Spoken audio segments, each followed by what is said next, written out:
Hello, നമസ്കാരം. എൻ്റെ പേര് ഫാറൂഖ് പരേടത്ത്. നമ്മുടെ ബേസിക് അക്കൗണ്ടിങ് ക്ലാസ്സിൻ്റെ 7ാമത്തെ ക്ലാസ്സിലേക്ക് എല്ലാവർക്കും സ്വാഗതം. കഴിഞ്ഞ ക്ലാസ്സിൽ നമ്മൾ ലെഡ്ജറിനെ കുറിച്ച് പറഞ്ഞു. എന്താണ് ലെഡ്ജർ എന്നും എന്തിനാണ് ലെഡ്ജർ പ്രിപ്പയർ ചെയ്യുന്നത് എന്നൊക്കെ നമ്മൾ വിശദമായിട്ട് പറഞ്ഞു. കഴിഞ്ഞ ക്ലാസ് കാണാത്തവർ നിർബന്ധമായും ആ ക്ലാസ് കാണുക. അതിൻ്റെ ലിങ്ക് ഞാൻ ഡിസ്ക്രിപ്ഷനിൽ കൊടുക്കാം. അതിൻ്റെ ഒരു തുടർച്ചയാണ് ഈ വീഡിയോ.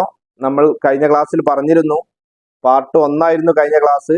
ഇത് പാർട്ട് 2 നമ്മൾ ചെയ്യാണ്. അപ്പോൾ ഈ പാർട്ട് 2 കാണുന്നതിന് മുമ്പ് പാർട്ട് 1 നിങ്ങൾ നിർബന്ധമായിട്ടും കാണുക. എന്നിട്ട് ഈ വീഡിയോ കാണാൻ ശ്രമിക്കുക.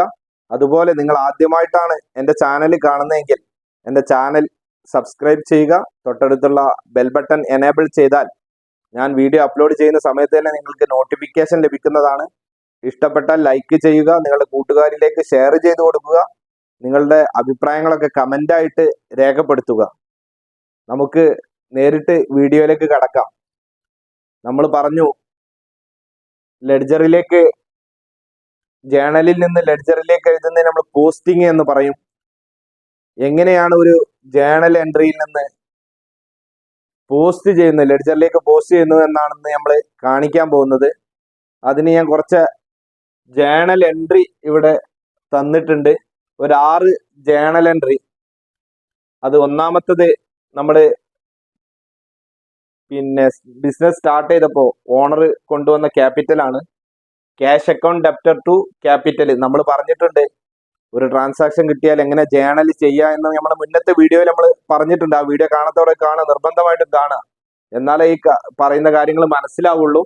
അപ്പോൾ ആദ്യം നമ്മളെ journal entry cash account debtor to capital 1 lakh. അതുപോലെ നമ്മൾ ബാങ്കിൽ ഡെപ്പോസിറ്റ് ചെയ്യാം. Bank account debtor to cash 10,000. വീണ്ടും നമ്മൾ പർച്ചേസ് ചെയ്യാം, ക്യാഷിന് പർച്ചേസ് ചെയ്യാം. Purchase account debtor to cash 1000. നമ്മളൊരു സെയിൽസ് ചെയ്യാണ്, cash account debtor to sales 2000. അടുത്ത എൻട്രി സാലറി കൊടുക്കുകയാണ്, salary account debtor to cash 3000. അവസാനത്തെ എൻട്രി കമ്മീഷൻ നമുക്ക് കിട്ടുകയാണ്, cash account debtor to commission received 500. ഈ എൻട്രിയിൽ നിന്ന് നമ്മൾ ലെഡ്ജറിലേക്ക് പോസ്റ്റ് ചെയ്യാം. അപ്പൊ ഈ എൻട്രി നമ്മൾ ശ്രദ്ധിക്കണം. ഈ ഓരോ എൻട്രിയിലും നമ്മൾ ഓരോ ലെഡ്ജർ പ്രിപ്പയർ ചെയ്യണം. ഇപ്പൊ ഉദാഹരണം ഇവിടെ ക്യാഷ് ഉണ്ട്, ക്യാഷിന് നമ്മൾ ലെഡ്ജർ പ്രിപ്പയർ ചെയ്യണം. ഓക്കെ. പിന്നെ ക്യാപിറ്റൽ നമ്മൾ വേറെ ലെഡ്ജർ പ്രിപ്പയർ ചെയ്യണം. ബാങ്കിന്റെ ഒരു ലെഡ്ജർ നമ്മൾ പ്രിപ്പയർ ചെയ്യണം. വീണ്ടും ക്യാഷ് വന്നിട്ടുണ്ട്. അപ്പൊ നമ്മൾ നേരത്തെ ക്യാഷ് പ്രിപ്പയർ ചെയ്തുകൊണ്ട് അതിൽ ഈ ക്യാഷ് നമ്മൾ എഴുതിയാൽ മതി. വേറെ വീണ്ടും ക്യാഷ് ലെഡ്ജർ നമ്മൾ ക്രിയേറ്റ് ചെയ്യേണ്ട ആവശ്യമില്ല. മനസ്സിലായില്ലേ? പിന്നെ പർച്ചേസിന് ലെഡ്ജർ ക്രിയേറ്റ് ചെയ്യണം. വീണ്ടും ഇവിടെ ക്യാഷ് വന്നിട്ടുണ്ട്, ക്യാഷിന് വേണ്ട. വീണ്ടും ക്യാഷ് ഉണ്ട്. സെയിൽസിന്റെ ലെഡ്ജർ നമ്മൾ പ്രിപ്പയർ ചെയ്യണം. സാലറിക്ക് ലെഡ്ജർ പ്രിപ്പയർ ചെയ്യണം. പിന്നെ ക്യാഷ് വേണ്ട. പിന്നെ കമ്മീഷൻ റിസീവ്ഡിന് ഒരു ലെഡ്ജർ പ്രിപ്പയർ ചെയ്യണം. അങ്ങനെ നമ്മൾ ഓരോന്നിനും സെപ്പറേറ്റ് ലെഡ്ജർ പ്രിപ്പയർ ചെയ്യണം. നമ്മൾ നേരത്തെ പറഞ്ഞിട്ടുണ്ട് ഫ്രൂട്ട്സിന്റെ കഥ. ആപ്പിളിന്റെ ബോക്സിലേക്ക്, മാമ്പഴത്തിന്റെ ബോക്സിലേക്ക്, മുസംബിയുടെ ബോക്സിലേക്ക്, ഓറഞ്ചിന്റെ ബോക്സിലേക്ക്, അങ്ങനെ നമ്മൾ മാറ്റുകയാണ്. എന്ന പോലെ ഇവിടെ ക്യാഷിന്റെ ലെഡ്ജറിലേക്ക്, ബാങ്കിന്റെ ലെഡ്ജറിലേക്ക്, പർച്ചേസിന്റെ ലെഡ്ജറിലേക്ക്, അതുപോലെ സെയിൽസിന്റെ ലെഡ്ജറിലേക്കും, സാലറിയുടെ ലെഡ്ജറിലേക്കൊക്കെ നമ്മൾ മാറ്റുകയാണ്. ആ ഒരു പ്രക്രിയയാണ് നമ്മളിപ്പോ ഈ ലെഡ്ജർ കൊണ്ട് ഉദ്ദേശിക്കുന്നത്. മനസ്സിലായില്ലേ? അപ്പൊ നമ്മളിപ്പോ ഒരു ക്യാഷ് അക്കൗണ്ടിന്റെ ലെഡ്ജർ ആണ് പ്രിപ്പയർ ചെയ്യുന്നത്. ഇവിടെ ഒരു ക്യാഷ് അക്കൗണ്ട് ലെഡ്ജർ ആണ് പ്രിപ്പയർ ചെയ്യുന്നത്. ആ ലെഡ്ജറിന്റെ ഫോർമാറ്റ് മനസ്സിലാക്കുക. ഡേറ്റ് ഉണ്ട്, പെർട്ടിക്കുലേഴ്സ് ഉണ്ട്, JF, എമൗണ്ട്. വീണ്ടും ഇത് ഡെബിറ്റ് സൈഡ് ആണ്, ഇത് ക്രെഡിറ്റ് സൈഡാണ്. ക്രെഡിറ്റ് സൈഡിലും സെയിം ഇതേപോലെ തന്നെ ഡേറ്റ്, പെർട്ടിക്കുലേഴ്സ്, JF, എമൗണ്ട്. ഇതാണ് ഒരു ലെഡ്ജറിന്റെ ഫോർമാറ്റ്. ഓക്കെ. അപ്പൊ നമ്മൾ ഈ ജേണലിൽ നിന്ന് ക്യാഷ് ലെഡ്ജറിലേക്ക് പോസ്റ്റ് ചെയ്യാണ്. അപ്പൊ നമ്മൾ ആദ്യം ഒരു കാര്യം മനസ്സിലാക്കണം. ഈ ക്യാഷ് ലെഡ്ജർ പ്രിപ്പയർ ചെയ്യുമ്പോൾ ഈ ക്യാഷ് ലെഡ്ജറിന്റെ ഉള്ളിൽ ഒരിക്കലും നമ്മൾ ക്യാഷ് എഴുതാൻ പാടില്ല. ക്യാഷ് എന്ന എൻട്രി ഇവിടെ എഴുതാൻ പാടില്ല. ക്യാഷ് എന്നൊരു പേര് ഇതിൽ വരാൻ പാടില്ല. പർച്ചേസ് ലെഡ്ജർ ആണ് പ്രിപ്പയർ ചെയ്യുന്നത്, പർച്ചേസ് ഇതിൽ വരാൻ പാടില്ല. സെയിൽസ് ലെഡ്ജർ ആണ് വരുന്നെങ്കിൽ സെയിൽസ് എന്ന് നമ്മൾ ഇതിൽ എഴുതൂല. ഓക്കെ, അത് നമ്മൾ മനസ്സിലാക്കണം. അപ്പൊ നമ്മൾ ആദ്യത്തത് cash account debtor to capital. ഇതെങ്ങനെ നമ്മൾ ആദ്യം ഒരു രൂപ ഞാൻ പറഞ്ഞുതരാം. ഇപ്പൊ ക്യാഷ് ഇതിൽ വന്നിട്ടുള്ള എവിടെയാണ്? ഡെബിറ്റ് സൈഡിലാണ് അല്ലെ? ഇതിൽ ക്യാഷ് ഡെബിറ്റ് സൈഡിൽ വന്നു. 1/4 ക്യാഷ് ഡെബിറ്റ് സൈഡിൽ വന്നു. എമൗണ്ട് എത്ര? 1 lakh. അപ്പൊ നമ്മൾ എന്ത് ചെയ്യണം? ഈ ലെഡ്ജറിന്റെ ക്യാഷ് ലെഡ്ജറിന്റെ ഡെബിറ്റ് സൈഡിൽ എമൗണ്ട് കോണത്തിൽ 1 lakh എഴുതുന്നു. ഓക്കെ, 1 lakh എഴുതി. ഡേറ്റ് എന്താണ്? 1/4. ഡേറ്റ് കിട്ടും. നമ്മൾ പറഞ്ഞിട്ടുണ്ട് ക്യാഷ് ലെഡ്ജറിൽ ക്യാഷ് എഴുതൂലാന്ന്. അപ്പൊ നമ്മൾ എന്ത് എഴുതണ്ടേ? ക്യാഷിന്റെ നേരെ ഓപ്പോസിറ്റ് എന്താണ്? അതാണ് ക്യാഷ് ലെഡ്ജറിൽ എഴുതും. ഇവിടെ എന്താണ്? ക്യാപിറ്റൽ ആണ് ഓപ്പോസിറ്റ്. അപ്പോ നമ്മളൊരു കാര്യം കൂടി മനസ്സിലാക്കണം. ഈ ക്യാഷ് ലെഡ്ജറിന്റെ ഇവിടെ 2 സൈഡും ഇത് ബൈ സൈഡുമാണ്. നമ്മള് ജേണൽ ചെയ്യുമ്പോൾ എങ്ങനെയാണ്? ഡെബിറ്റ് സൈഡ് നമ്മൾ ബൈ ആണെന്ന് പറയുന്നത്. ഡെബിറ്റ് സൈഡ് ബൈയും ക്രെഡിറ്റ് സൈഡ് 2 ആണ് ജേണലിൽ. എന്നാൽ ലെഡ്ജർ പ്രിപ്പയർ ചെയ്യുമ്പോൾ ഡെബിറ്റ് സൈഡിനെ 2 എന്നും ക്രെഡിറ്റ് സൈഡിനെ ബൈ എന്നാണ് നമ്മൾ പറയാം. ഓക്കെ, അത് നമ്മൾ നന്നായിട്ട് മനസ്സിലാക്കണം. അപ്പൊ നമ്മളിവിടെ ക്യാഷ് ഡെബിറ്റിലാണ് നിൽക്കുന്നത്. ആ ക്യാഷിന്റെ എമൗണ്ട് നമ്മൾ ഇവിടെ എഴുതി. പിന്നെ ഇവിടെ ക്യാഷ് എന്ന് എഴുതൂല. അപ്പൊ നേരെ ഓപ്പോസിറ്റ് എന്താണ്? ക്യാപിറ്റൽ ആണ്. അപ്പൊ നമ്മളിവിടെ ക്യാപിറ്റൽ എന്ന് എഴുതും. മനസ്സിലായോ? ക്യാപിറ്റൽ. ഇങ്ങനെയാണ് ഒരു രൂപം. ഇനി രണ്ടാമത്തെ രൂപം നമുക്ക് നോക്കണം. എന്താ ചെയ്യാ? ഇവിടെ 2 സൈഡ് ആണ് നമ്മൾ പറഞ്ഞത്. 2ൽ എന്താ വന്നുള്ളത്? ക്യാപിറ്റൽ ആണ്. അപ്പൊ 2 ക്യാപിറ്റൽ എന്ന് എഴുതും.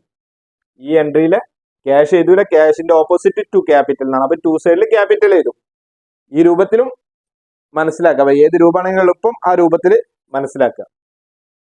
അടുത്തത് 2/4 bank account debtor to cash. ഇവിടെ ക്യാഷ് വന്നിട്ടുള്ളത് ക്രെഡിറ്റ് സൈഡിലാണ്.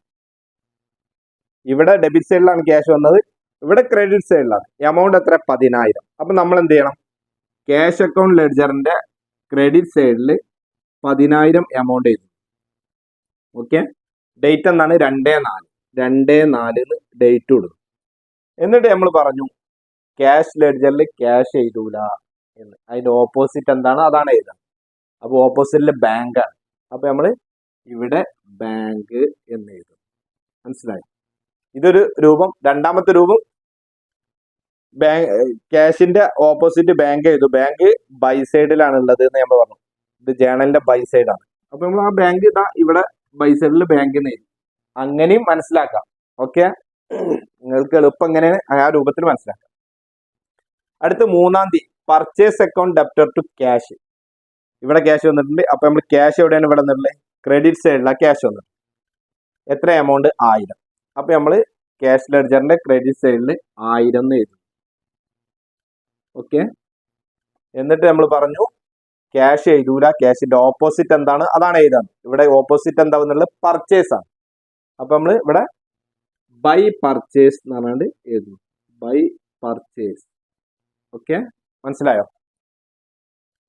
അടുത്ത എൻട്രി ഏതാ? 4 തീയതി. ഇത് 3 തീയതി കേട്ടോ. ഡേറ്റ് ഇടണം. 3 4 cash account debtor to sales. Okay, അപ്പൊ എന്താണ്? ക്യാഷ് എവിടെയൊക്കെ എടുക്കുന്നത്? ഡെബിറ്റ് സൈഡിലാണ് ക്യാഷ് എടുക്കുന്നത്. ക്യാഷിന്റെ എമൗണ്ട് എത്ര? 2000. അപ്പൊ നമ്മൾ എന്ത് ചെയ്യുന്നു? ഡേറ്റ് ഇവിടെ 2000 എന്ന് എഴുതുന്നു ഡെബിറ്റ് സൈഡിൽ. ഓക്കെ, ഡേറ്റ് എന്താണ്? 4/4.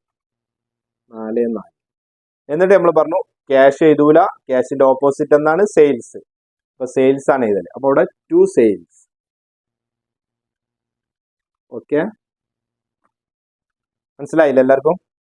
അടുത്തത് salary account debtor to cash. ഇവിടെ 2 ക്രെഡിറ്റ് സൈഡിലാണ് ക്യാഷ് വന്നിട്ടുള്ളത്. എമൗണ്ട് എത്ര? 3000. അപ്പൊ നമ്മൾ 5/4 ക്രെഡിറ്റ് സൈഡിൽ 3000 എഴുതും. എമൗണ്ട് ക്യാഷിന്റെ എമൗണ്ട് എത്ര? 3000 അല്ലെ? 3000 ക്യാഷ്. എന്നിട്ട് നമ്മൾ ക്യാഷ് എഴുതൂല. നേരെ ഓപ്പോസിറ്റ് ഉള്ള എഴുതുള്ളൂ എന്നാണ്. സാലറിയാണ് ഓപ്പോസിറ്റ്. ഇവിടെ ബൈ സാലറി.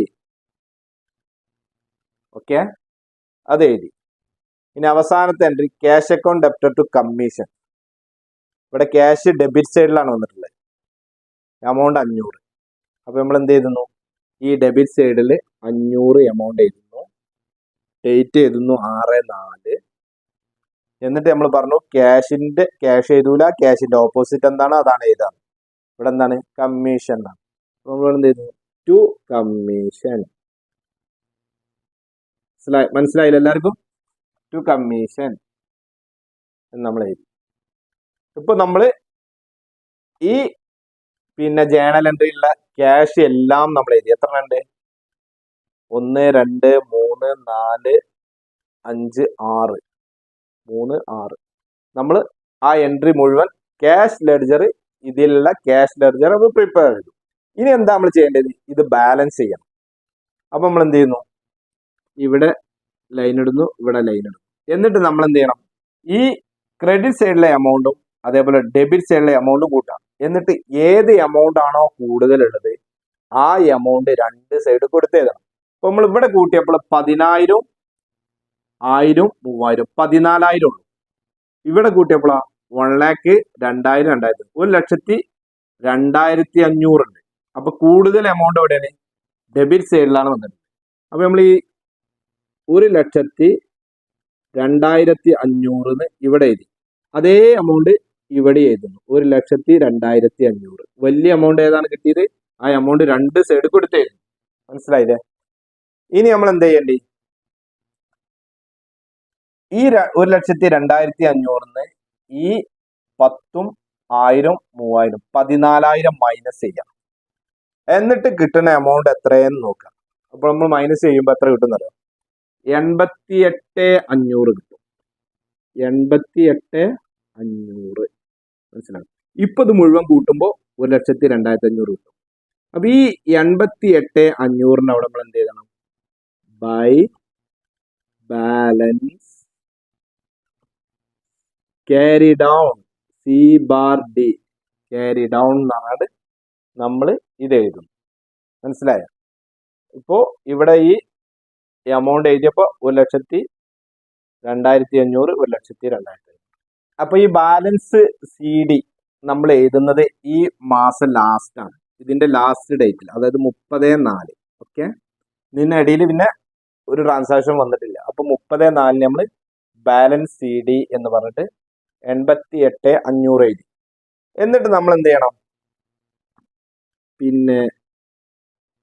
ഇപ്പുറത്ത് 1/5 to balance brought down B/D brought down എന്ന് പറഞ്ഞിട്ട് നമ്മൾ എന്താ എഴുതണം, ഈ എമൗണ്ട് 88,500 നമ്മൾ എഴുതുന്നു. മനസ്സിലായോ? ഇങ്ങനെയാണ് ഇത് നമ്മുടെ അടുത്ത മാസത്തെ ക്യാഷ് ബാലൻസ് ആണ്. ഓക്കെ, ഇവിടെ നിന്നാണ് പിന്നെ നമ്മൾ 1/5 ഇതേപോലെ എൻട്രികൾ നമ്മൾ ഇടുന്നു, എന്നിട്ട് ബാലൻസ് ചെയ്യുന്നു. ഇങ്ങനെയാണ് നമ്മൾ ഒരു ലെഡ്ജർ പ്രിപ്പയർ ചെയ്യുന്നത്. ഇനി നമുക്ക് വേണമെങ്കിൽ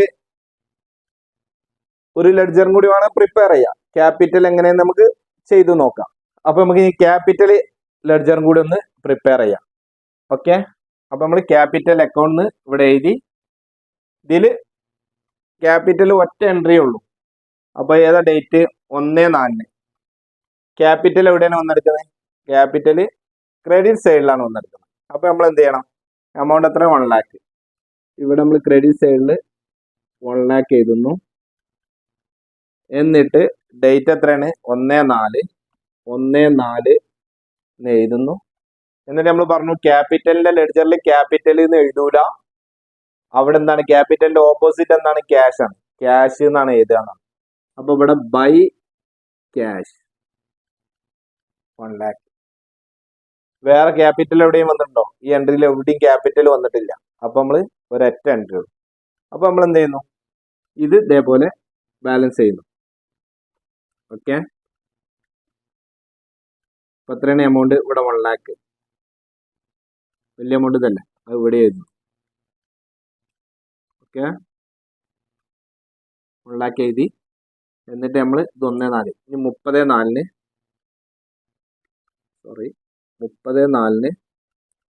to balance carry down C/D. ഇവിടെയാണ് എമൗണ്ട് കൊടുക്കുന്നത്. അപ്പോൾ നമ്മളിവിടെ 1,00,000 കൊടുക്കുന്നു. ഓക്കെ, മനസ്സിലായോ?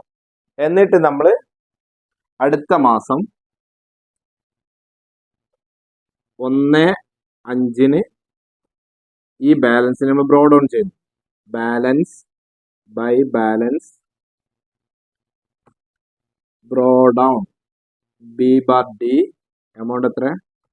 1,00,000.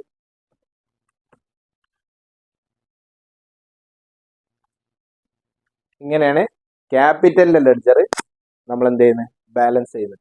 അങ്ങനെ ഓരോ ലെഡ്ജറും, ഇപ്പൊ ഇവിടെ ബാങ്കിന്റെ ലെഡ്ജർ, ഇവിടെ നമ്മൾ ബാങ്ക് ലെഡ്ജർ പ്രിപ്പയർ ചെയ്യുക, പർച്ചേസിന്റെ ലെഡ്ജർ പ്രിപ്പയർ ചെയ്യുക, അങ്ങനെ ഓരോ ലെഡ്ജറും പ്രിപ്പയർ ചെയ്യാം. ഇത് നമ്മൾ ഇങ്ങനെ നമ്മൾ ഒരു കുറേ ഉദാഹരണങ്ങൾ നമ്മൾ ചെയ്തിട്ട് നമ്മൾ നന്നായിട്ട് പഠിക്കുക. ലെഡ്ജർ പോസ്റ്റിങ് അത് ബാലൻസ് ചെയ്യുക. എന്നിട്ട് നമ്മൾ ഈ ബാലൻസ് ആണ് ഇനി എന്ത് ചെയ്യണേ?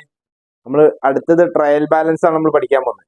ട്രയൽ ബാലൻസിലേക്ക് ക്യാപിറ്റലിന്റെ ബാലൻസ് നമ്മളിതാ ഈ എമൗണ്ട് എടുത്ത് തരും. ക്യാഷിന്റെ നമ്മൾ നേരത്തെ പറഞ്ഞു 88,500 ക്യാഷിന്റെ ബാലൻസ് ട്രയൽ ബാലൻസിലേക്ക് എടുത്ത് തരും.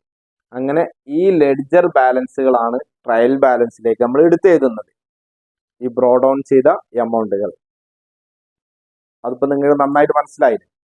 അപ്പോൾ നമ്മുടെ പാർട്ട് 1ഉം പാർട്ട് 2ഉം നന്നായിട്ട് മനസ്സിലാക്കുക. എന്നിട്ട് ഈ വീഡിയോ ഇഷ്ടപ്പെട്ടാൽ മറ്റുള്ളവരേക്ക് ഷെയർ ചെയ്ത് കൊടുക്കുക. വീണ്ടും വീണ്ടും പറയാണ്. അപ്പോൾ ഈ ക്ലാസ് നിങ്ങൾക്ക് നന്നായിട്ട് മനസ്സിലായി എന്ന് ഞാൻ വിചാരിക്കുന്നു. അടുത്ത ടോപ്പിക്കുമായി നമുക്ക് പുതിയൊരു വീഡിയോയുമായിട്ട് വീണ്ടും കാണാം.